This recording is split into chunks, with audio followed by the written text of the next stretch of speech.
Yeah. A very warm welcome to all the participants for this webinar on Brown University's postgraduate program in innovation leadership. Thank you all for joining. And as you all know, Brown is an Ivy League institution. And not just that, it is a founding member of the Ivy Leagues and the seventh oldest research institution of higher education in the US. It is my pleasure now to introduce the faculty director.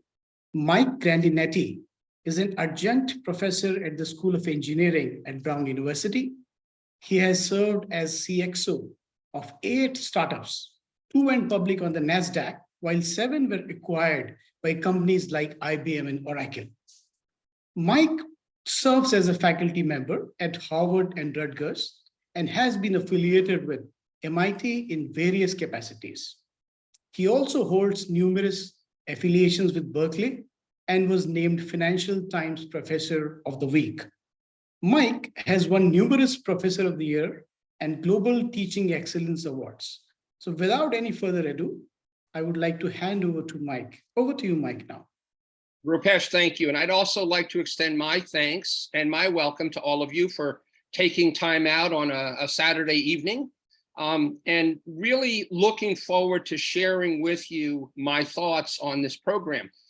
As Rupesh mentioned, right, I've got a very multi-dimensional background. I have been a practitioner of innovation. I've been a consultant, a board member, and an educator over many years. And what this course really represents is the synthesis of 25 plus years of practicing innovation while at the same time studying innovation. And my passion is to share this knowledge with others. So innovation leadership is the title of this 7-month course.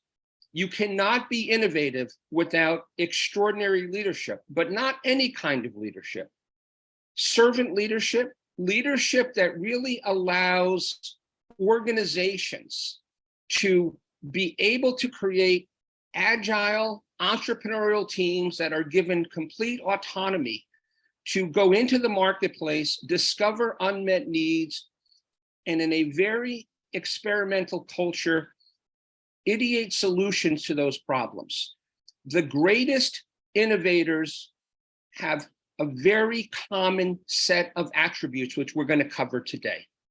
Now, one of the most important things to understand right from the start is if you are leading a company, the ideal scenario is to place your organization on that yellow curve, the curve that ends with the point thrive forever. You want to be a company on a regenerative trajectory. You want to be able to reinvent your organization, regardless of what economic cycles you face, regardless of what disruptive technologies may be coming at you, regardless of whether or not you're in the middle of a great resignation or some other black swan type of event, such as the recent pandemic. Yet, unfortunately, the vast majority of companies wind up on a very different trajectory, a trajectory that ultimately leads to failure because of an inability to continue to innovate. And so if we go to t=0, when we look at this first curve here, some of you may know the failed company known as Quibi. Quibi had an infinite amount of capital. It was led by both Jeff Katzenberg, very famous for his time running Disney Studios and for his work with Steven Spielberg. He was joined by the former CEO of HP and eBay, Meg Whitman, and they never were able to identify a problem that needed solving. And literally from the very first day of the launch of the company, it was clear the company was headed toward failure. Now, many of you probably have read in the news over the last week, it's been hard to miss, the trajectory of a company like FTX.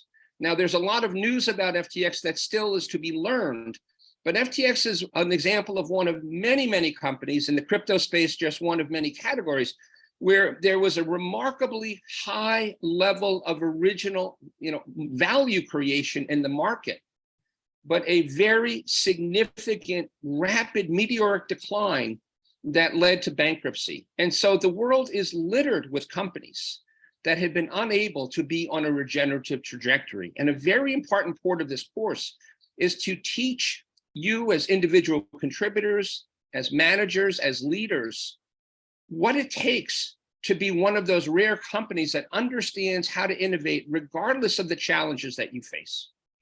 Okay. We see a tremendous amount of complacency, a tremendous amount of status quo bias in executive suites. I see this all the time in my consulting business.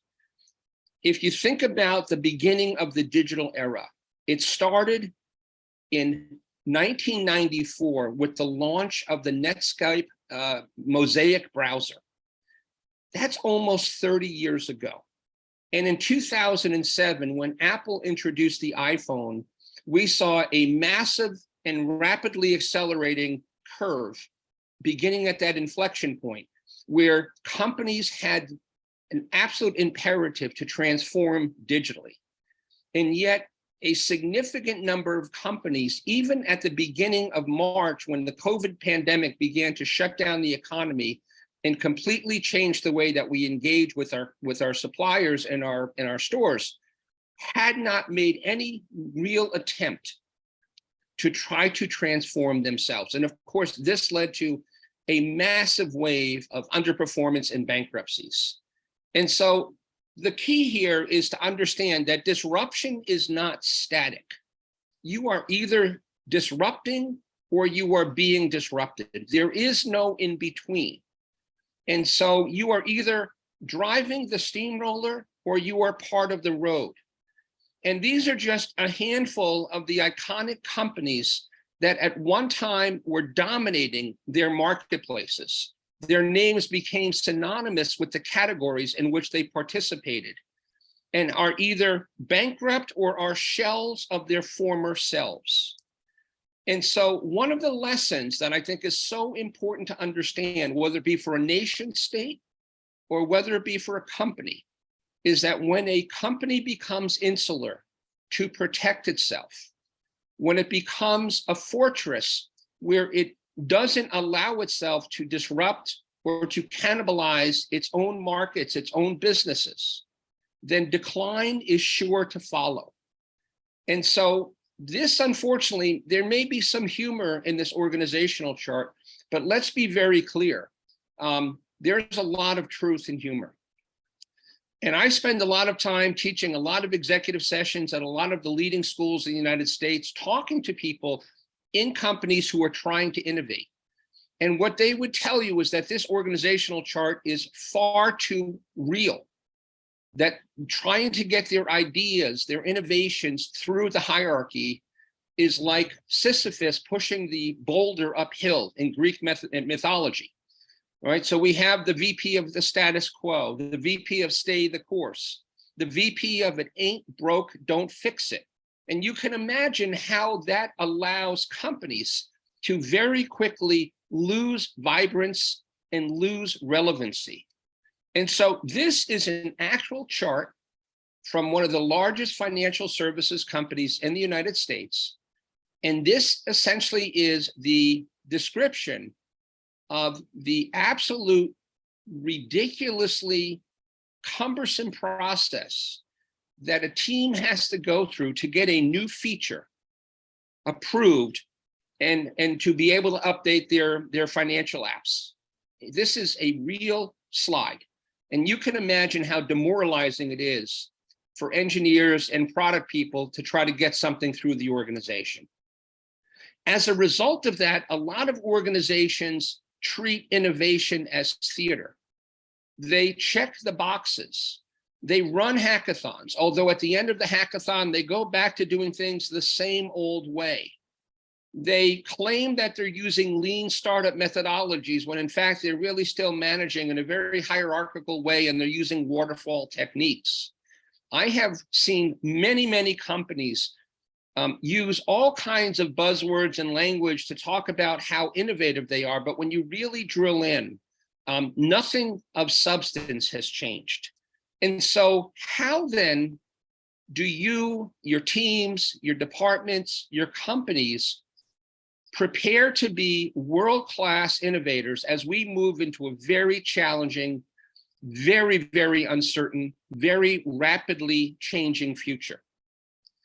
The first thing we have to understand is that we all need to be continuous learners at the individual level and at the company level.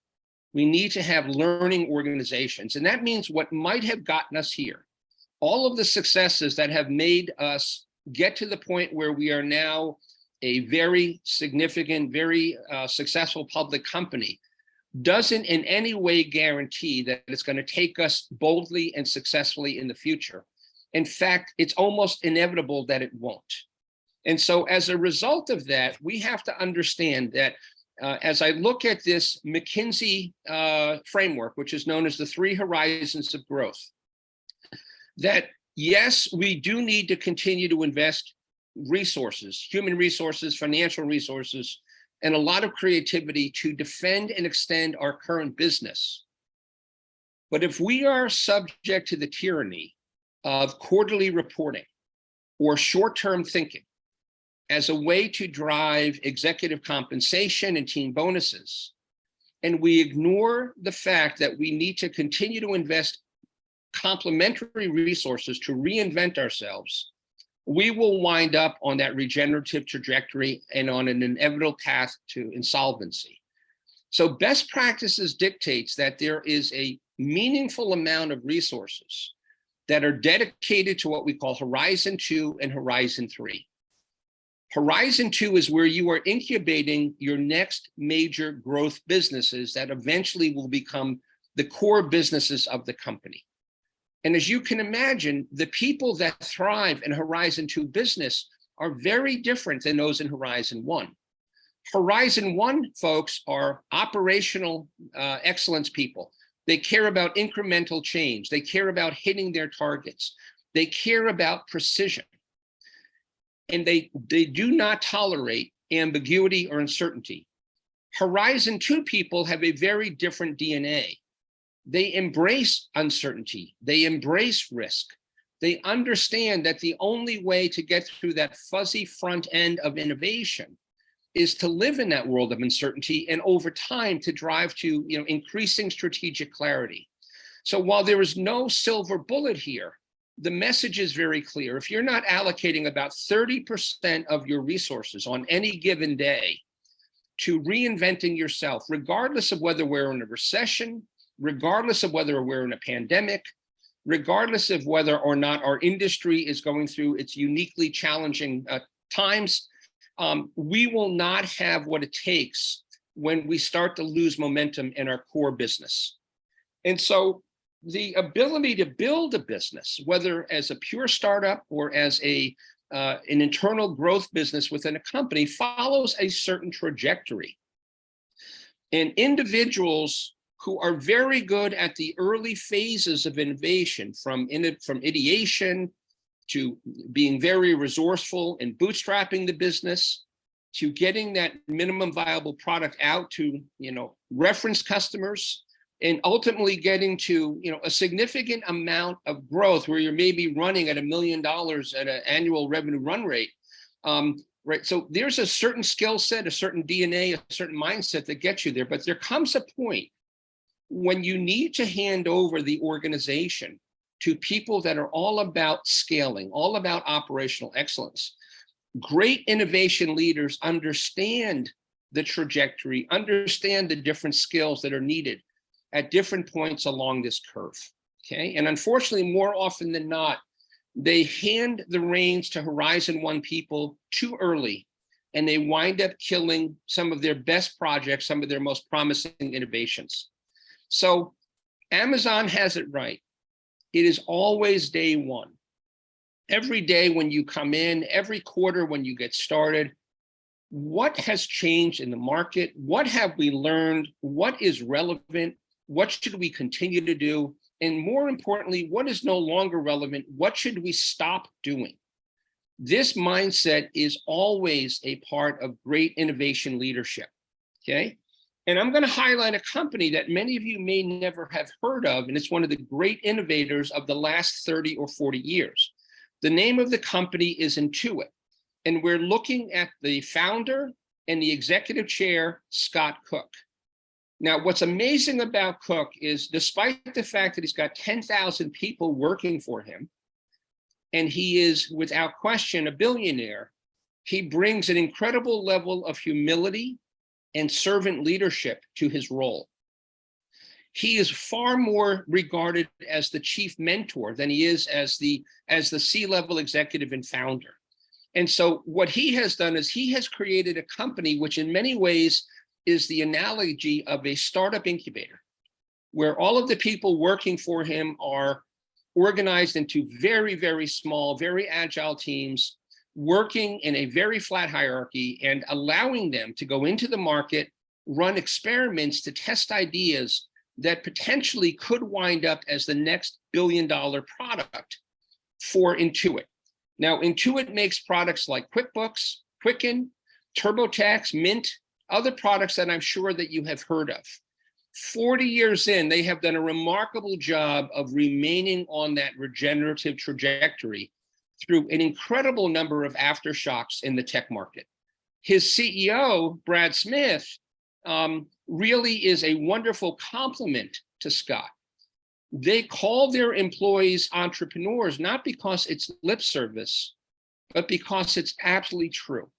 This is the way that world-class companies innovate day in and day out. They give broad directives to their people about what their purpose and mission is, and then they give them a very, very significant amount of autonomy to go out and identify and validate problems, letting the executive team serve not as autocrats or dictators to tell people what to do, but instead to coach their teams and challenge their teams to push the boundaries of their thinking to improve their innovation capacity.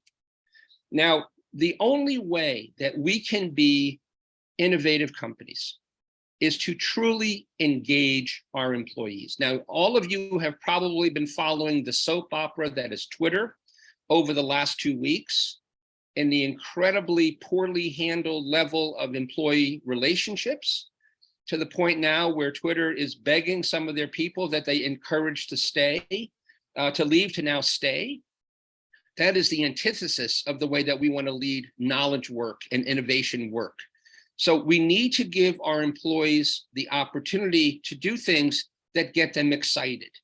Now, this may not have been the case in my father's generation. It may not even have been the case in my generation, although certainly companies that understood this back then have been very successful. But as we see a huge number of Gen X and younger millennials enter our workforces, our teams, our companies, it's even more important than ever to build on some of the insights that were first discovered by Professor Teresa Amabile of Harvard over 20 years ago. The best way to have people maximize their, and here she uses the word creative potential, but in the world of business, creativity manifests itself as innovation. So the way that we allow people to maximize their innovation potential is to give them the ability to work on projects that they are passionate about. That will turn them into super high performers because they will bring their A game when they're working in projects where they love the work. Now, I want to now draw a very, very clear connection between what I just talked about at Intuit with a Chinese appliance maker, the company known as Haier. Some of you may have Haier appliances, washers, dryers, refrigerators, freezers in your homes, okay? What's amazing about Haier is they are not making what we would consider high-tech products, although there's clearly an IoT component to what they do. And yet this company that was at once a failed state-owned appliance maker before it was taken over by current leadership has become one of the most innovative companies in the world, and a company that Harvard Business School loves to publish case studies about. What I think is remarkable is just how closely the way they lead this company connects to the way that Intuit leads this, their own company, right? A high degree of consistency. And I will tell you that I can point to many other companies, but we don't have time, that are on a regenerative trajectory that use almost exactly the same set of methodologies, the same set of principles to remain vibrant over time.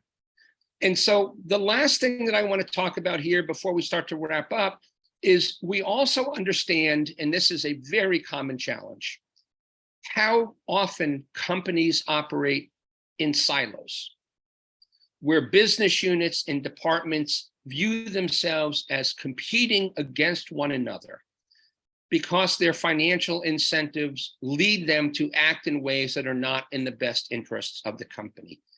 And as a result of that, you have a tremendous amount of redundancy and an extraordinary, inexplainable inability to leverage the best assets and the best talent across your global organizations. And so we're going to spend a lot of time really digging into how do organizations begin to collaborate in meaningful ways that lead to competitive advantage and much higher levels of innovation performance. And so at the end of the day, it really does come down to people. And what you know here is, we're going to spend a lot of time looking at what we believe the principles of the future organization are. And not surprisingly, those principles are evolving constantly. They've already evolved multiple times just since March 2020, when the global pandemic really became something that the entire global economy began to pay attention to. And just as importantly, what are the principles of the future employee who can become an incredible contributor to the team, who is T-shaped, that brings a level of expertise, but also has a tremendous amount of context that they can share with the team, and can equally be effective as a leader in a situation where it's required, or a wonderful teammate and follower, okay? And so the summary here, before I begin to talk about what the course syllabus looks like, is great leaders, great innovators listen. They don't ignore the signals they're getting from the market. They don't engage in what we call soldier mindset, where they are all about really defending against any new suggestions because they believe their way is the only way to win.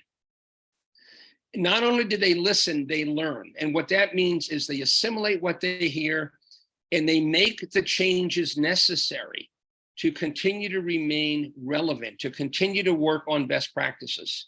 Only when you listen and learn can you be a great innovation leader. And so the next thing that I want to talk about is I want to get into the curriculum. And so we're going to begin the class with the first few modules talking about the innovator's dilemma. Now, the innovator's dilemma is the title of a book, a seminal book that was written by the late Professor Clay Christensen from Harvard Business School. And we're going to talk about the challenge of history, that over time, we've seen way too many companies not understand that if they're not disrupting, they're dying. We're going to look at a lot of the factors that are driving disruption. And we're going to especially do a deep dive on Industry 4 technologies like artificial intelligence and machine learning, and understand how they're going to affect our businesses. We're then going to share some very significant case studies about how large incumbents like IBM and like Microsoft have done a brilliant job of really reinventing themselves and beginning to fight back. And then we're going to get into a series of best practices modules. These are the kinds of things that you will be able to bring into your work. Our classes will be on Saturday morning, and you'll be able to apply these on Monday morning when you come back into your offices, okay? Human-centric design, lean methodologies, continuous digital transformation. All of these things are what companies like Intuit and Higher are using every day, okay? And then finally, you cannot learn innovation solely in a book, and you can certainly not learn it only in a lecture. And so the way that we want to help you truly assimilate and apply this knowledge is by bringing you together in smaller groups, identifying a project that will push your thinking, that will allow you to apply the learnings of the course to a specific innovation project with peer coaching, so that you can walk away from this class with the confidence that you need to have to know that you can be an innovation leader in your own organization, okay? And so I'm gonna now hand off the baton back to Rupesh, let him wrap up the presentation before we take some questions. Thank you, Mike, for that insightful session. Participants, if you have a question for Mike, please do type in the chat window and I will facilitate and ask the question to Mike. Meanwhile, what I'll do is I'm going to quickly talk about the program highlights. Now, as you are already aware, this program has 16 live synchronous sessions. And you work in a small group as explained by Mike. At the end of the course, you will receive an Ivy League certificate of completion by Brown University, signed by the dean with your name on it.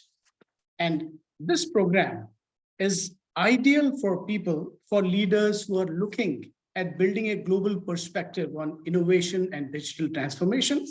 It is open to participants worldwide, so you can expert a truly diverse global cohort, and a minimum experience of 5 years is required for this program. All these details are available on the website. We have your contact and our program advisor will be in touch with you. This program starts on 11th of March and goes on till 7th October 23. The program fee, as you can see, is $4,500. And now let's move on to questions. I will stop sharing my screen now. And we have received a couple of questions, Mike. Ahmad from UAE has this question. And he says, there are bound to be setbacks, failures, or conflicts along the innovation journey. How does one deal with such failures and keep the team's innovative spirit alive? That's great. And it's a great question. It really is at the very heart of innovation, Rupesh. So what I would say is, right, and I think I certainly alluded to this during my remarks, we expect failures, right? Innovation is not linear. It is incredibly bumpy and it can be very messy. And so great cultures that have hardcore innovation capacity are cultures of experimentation that do not view failures as failing. They view failures and setbacks as learning. And it completely changes everything. If you are working on a team where you know that you are not going to be punished or stigmatized because an assumption that you made turned out to be wrong, and that it's going to be treated as nothing more than a learning opportunity, it completely changes the way that you relate to your work and your company. So this is very much a part of innovation culture. Silicon Valley has always had a very healthy relationship with failure. And I think this is one of the reasons why Silicon Valley has continued to persist as the world's leading innovation cluster for decades. I see this with many of my students that come from countries in the Middle East and India and Europe, where it's a little bit different. And I think if people take this course, by the end, it will be very, very clear that this is just a part of the journey, an important, inevitable part of the journey. Thanks. Thank you, Mike. The next question is from Samir from India. And he says, I am from the steel industry. My team and I are focused on growing capacity year after year to meet the rising demands. How will this innovation program be helpful to me? Yeah, and so what I would say to that is, again, we're either disrupting or being disrupted, right? And the steel industry, like every industry, is going through continuous change. Maybe not at the same rate of speed as a software company in Silicon Valley, but certainly you have competitors that are continuing to increase their innovation capacity. And it requires you to be able to do the same. Now, we all know that the steel industry is one of those 2 or 3 industries where carbon reduction is a very, very challenging endeavor. And yet it's quite likely that you're going to be subjected to increasingly strict regulatory regimes. They're going to make it harder and harder for the company to perform. And therefore, there's going to be a really intense need for innovations that allow you to produce at higher levels of output while not increasing your carbon footprint. So, from where I sit, right, there's the typical mandate that all industries face. But I think certain industries, including steel, including aviation, including the cement industry, are industries that are even more urgently in need of understanding innovation, in this new climate crisis regime that we're living in. Thanks, Mike. Well, time allows us just one more question, Mike. And Saul Gomez has this question from Mexico. Most of our innovative efforts are step changes. How do we build a truly innovative out-of-box ideas in line with our customers' needs? Beautiful. So if you go back and you think about that 3 horizons of growth framework from McKinsey that I presented very early in my remarks, and you understand that what most organizations only focus on the here and now because they are subject to the tyranny of quarterly reporting. And that is the domain of, incremental innovation. Organizations need to be able to allocate resources to what we call Horizon 2 and Horizon 3 businesses. This is where you have a much different DNA in the organization. This is where teams have the ability to think much more boldly and have the opportunity to really come up with breakthrough ideas, right? Reinvent the business, build those into the culture and the architecture of the company so that when you start to get some validation and you hand them off for scaling, you're not working with some very, very, boring incremental +1 idea. This is a +10 idea that you've been able to hand off to the operations team and let them scale. Well, thank you, Mike. And this brings our webinar to a close today. I'm sure our participants would have found this very insightful and would have benefited tremendously from this webinar today. We have all the contact details for all the participants, and our program advisors will be in touch with you to guide you further. Thank you so much again for taking time out on a Saturday, and wish you all the best. Thank you so much. Thank you.